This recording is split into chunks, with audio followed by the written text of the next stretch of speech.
Okay, so I'm just gonna say it. I have started over more times than I can count. New year, new me. Monday, fresh start. After this vacation, I'll be different. And every single time, I genuinely meant it. Like, it wasn't performative. I actually believed it. And then, nothing. Or something for a while, and then nothing. And I never really understood why. Like, if I want it, why isn't that enough? Because wanting is actually one of the weakest drivers of human behavior. And I think that's the first thing we need to put on the table, because everything else we talk about today builds on that. Wait, say that again.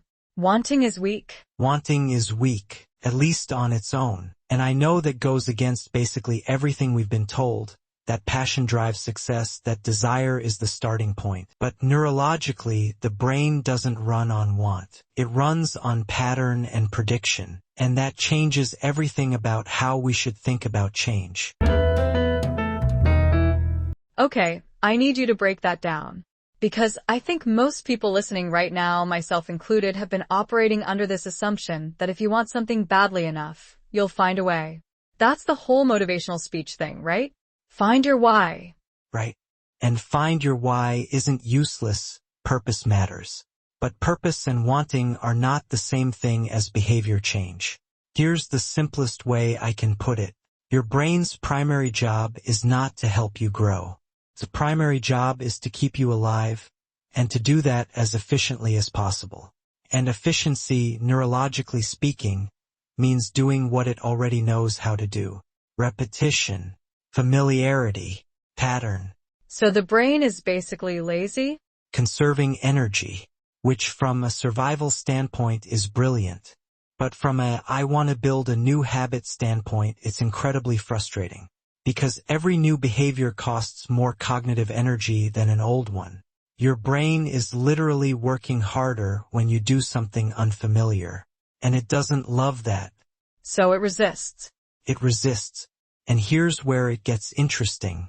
That resistance often doesn't feel like resistance. It doesn't show up as, I don't want to do this. It shows up as, I'll do it tomorrow. Or, I'm just not in the right headspace today. Or, I need to do more research before I start.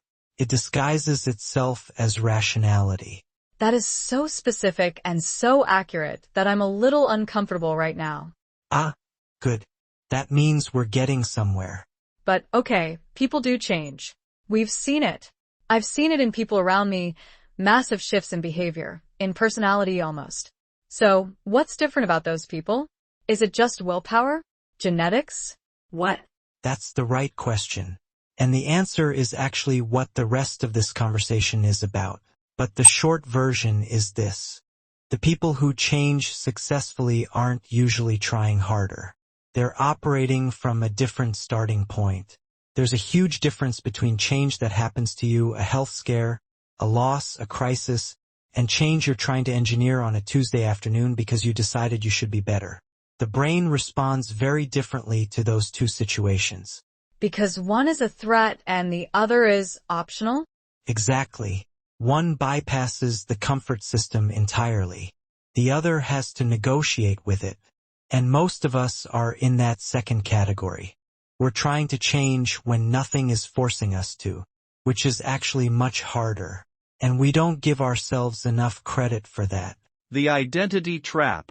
Okay, so let's talk about what's actually getting in the way. Because I don't think it's laziness, at least not for most people. I think there's something deeper going on. There is. And the word I'd use is identity. Not habits, not motivation, not discipline. Identity. This is, in my experience, the most underestimated factor in behavior change. Your brain isn't just running programs called habits. It's running a program called you, a self-concept, a story about who you are. And that story has enormous gravity. Meaning it pulls you back. Constantly. Think of it like this. Your identity functions almost like an immune system. If something foreign enters, the system works to neutralize it and return to baseline. So when you try to introduce a new behavior that doesn't match your existing self-concept, the system pushes back. Not because you're weak, because the system is working exactly as designed. So when I say something like, I'm just not a disciplined person, or I've never been good with money. I'm actually defending something? You're defending the story. And here's the thing. Those statements feel like self-awareness because they're honest about past behavior. But they're functioning as predictions. You're not describing who you are, you're deciding who you'll be. And your brain will work very hard to make sure you're right about yourself. It's called self-consistency. We are deeply motivated to behave in ways that confirm what we already believe about ourselves, even when those beliefs are limiting. That's kind of dark. It's very human.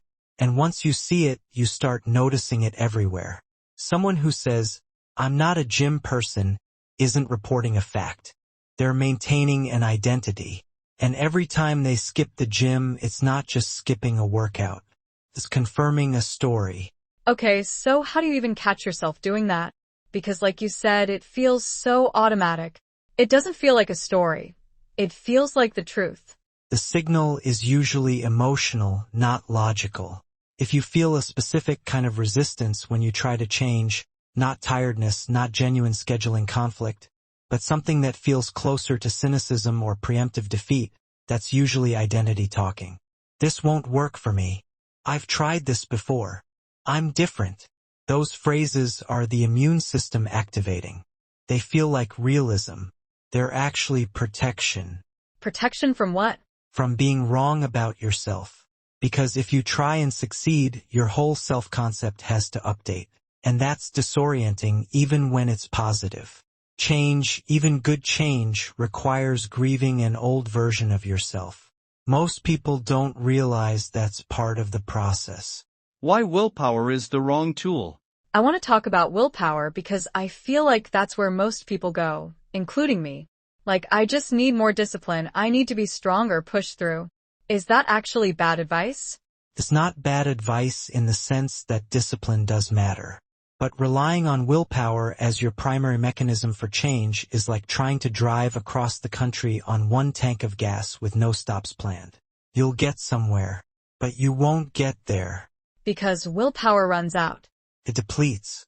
This is well documented, the concept of ego depletion.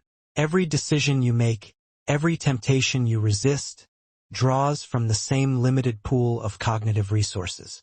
So by the time you've had a full day of work, decisions, interactions, and stress, the willpower you were counting on to hit the gym, or skip the dessert, or write the chapter, is already running on empty.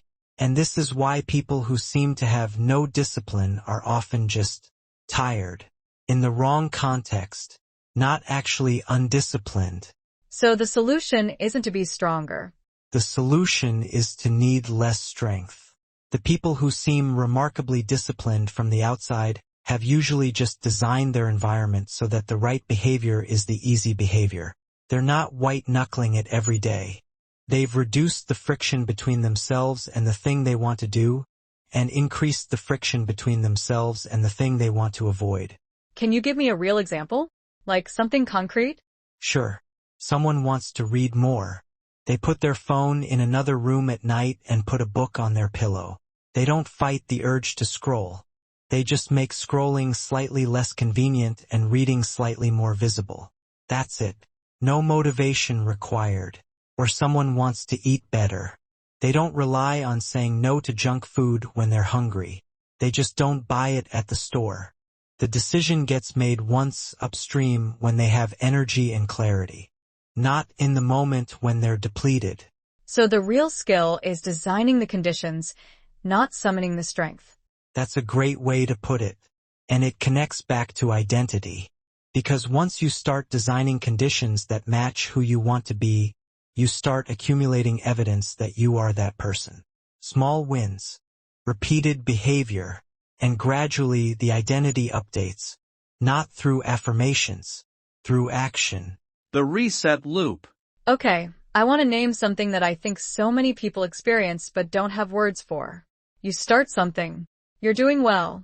And then you slip once, you miss a day, you eat the thing, you skip the session, and something just collapses. The whole thing falls apart. Not because one slip ruined anything objectively, but because psychologically you're just done. Why does that happen? What you're describing is all or nothing thinking. And it's one of the most common and most destructive patterns in behavior change. The logic subconsciously goes something like this.